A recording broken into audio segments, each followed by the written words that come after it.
Kia ora folks, thanks for taking the time to come and check out today's vlog, a continuation on my vlogs around strategic and business planning.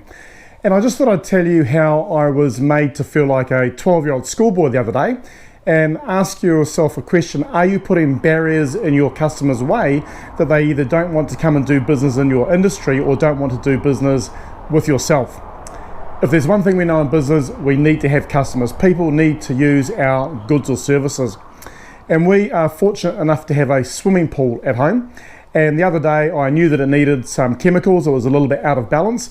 And so I took a sample down to a local provider and got them to test it. And then they spent the next 10 or 15 minutes giving me a lecture in science, understanding why I didn't know anything about alkalinity or pH or chlorine, and really made me feel like that 12-year-old schoolboy in a science class.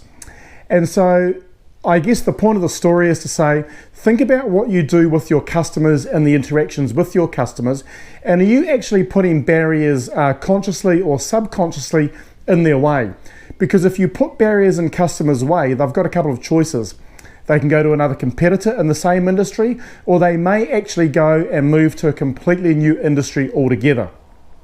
And if you are familiar with what I've talked about around blue ocean and red ocean strategy, actually creating new customer demand is what we're trying to achieve when we're looking at blue ocean strategies. And they have a really good tool called a bio-utility map. And it's a very easy visual way to let you answer some questions around your customers and are there barriers that are stopping them doing business with you. So if you're looking at updating your strategic plan for the coming period, I'd suggest go and have a look at a bio-utility map, run through the questions and try not to treat your customers like a 12-year-old school kid.